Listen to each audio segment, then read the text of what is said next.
here with my friend Amber, who is about to start training to become a child and adolescent psychotherapist. Amber currently volunteers for a platform called Shout. Can you tell us a bit about what Shout is and who it's for? Shout is a free mental health platform that offers 24/7 support to anyone who's in a mental health crisis. How do people access Shout?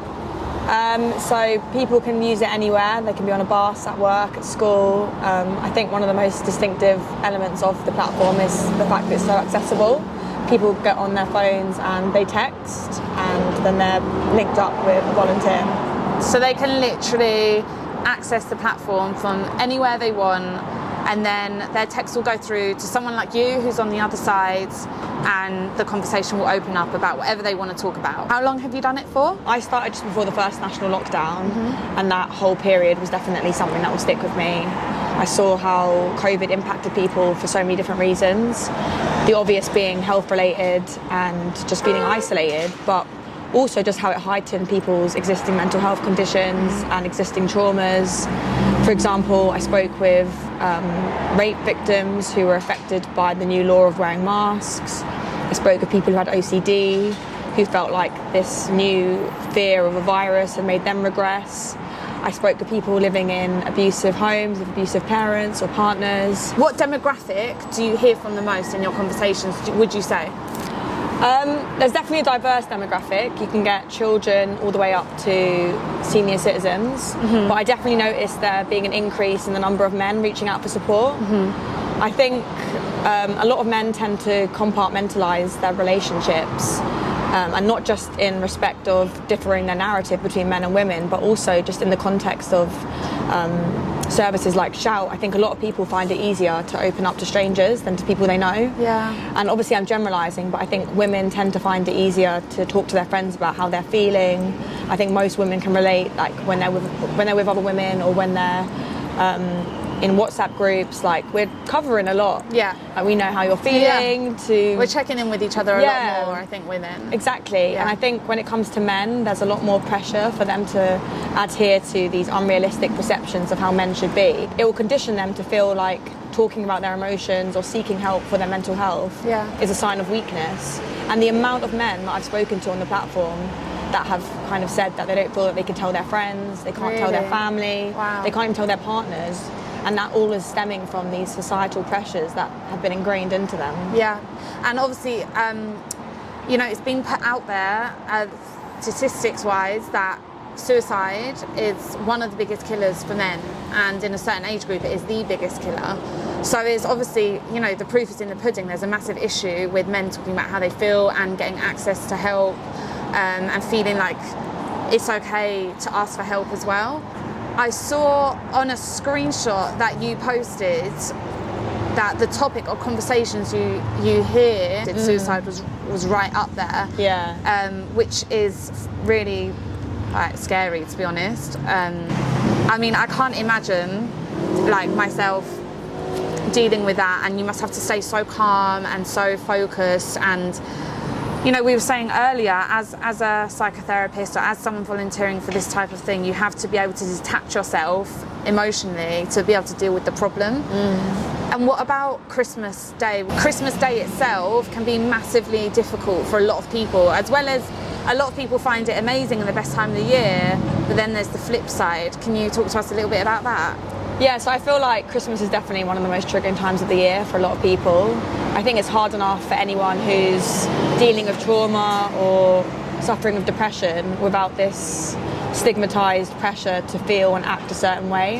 And I think with this period, there's so many expectations to be happy, to be social, to be around family, to drink alcohol, to eat, to spend money, and all of these things have such severe implications for so many people. And when people don't meet these expectations, there's these secondary emotions of guilt and feeling like they failed, and then that makes them feel even worse. Yeah. So I worked last Christmas Day, and that was one of the busiest days on the platform. I ended up doing a shift in the morning and the evening just because there were so many people needing support. And I'm not surprised, because it's like this build up to this day, and when people don't feel the way that they think they should feel, it's just, you get into a crisis. And is that the same for New Year's? New Year's Eve, I feel like has so much pressure as well. Yeah, definitely. Like, oh my God, let's celebrate, like the countdown. I actually find New Year's really hard to deal with. I actually prefer to stay home, and I don't really feel like celebrating on New Year's. And often people are like, why? Like, why do you hate it? But I feel more of a sense of sadness on New Year's. And is it something that you see reflected on the platform as well?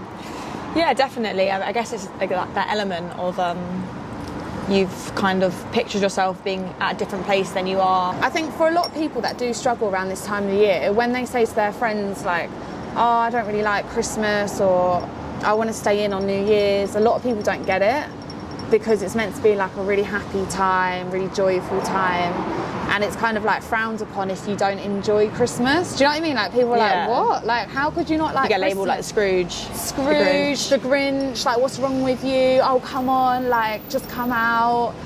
So it's comforting for people to know that it's actually, from what you've told me, quite normal to feel like that, because you're seeing such an increase in numbers. It shows that a lot of people across the country are feeling the same. Yeah, definitely. What would you say to someone who is feeling really down at this time of the year and is struggling and their friends don't really understand? How would you advise them to kind of get through this period? I know they can obviously reach out to platforms like Shout, but I mean, in their day-to-day life, like the things that they are doing for themselves to get through this time, what would you say to them? If I had any advice for just anyone, Yeah.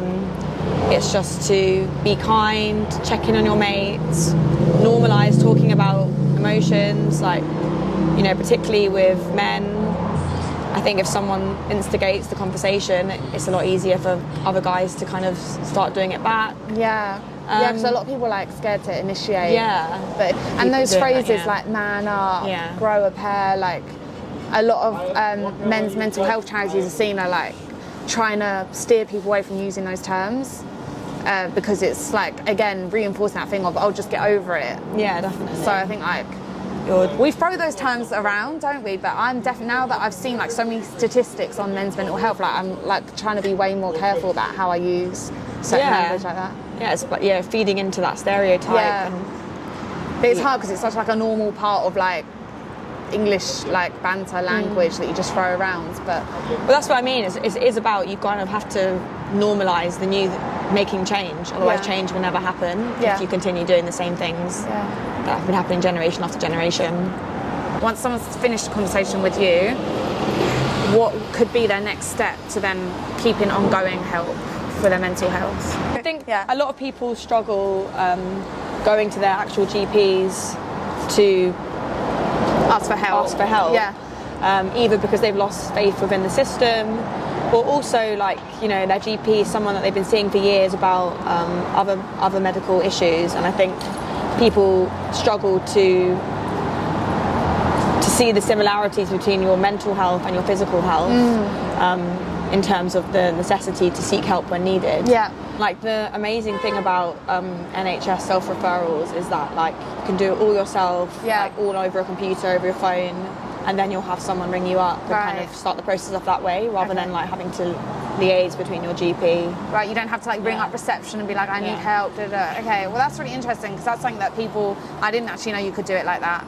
Yeah. So if you can't afford a therapist, which lots of people can't, because it's expensive, isn't it? But I think it's worth the money if you've got that type of money. But definitely, I think everyone would, honestly, like, everyone would benefit from therapy. 100%. If I could afford to have therapy every week for the rest of my life, I would. Yeah, that's what I say to people as well. I think it's incredible. But if you can't afford it, then the NHS is there for you. And like Amber said, you don't have to ring up your receptionist and tell them you've got a problem. You can do it all yourself, self-referral, online. So if you do want to get in touch with the Shout platform, Amber, can you tell us what to do? You just text Shout to 85258. Amazing, it's that simple. And then you'll be in touch with someone and you can have an open conversation, private though, they won't know who you are, and you'll get help instantly. So it's amazing. Thank you for what you do, and thank you for talking to me today. Thank you.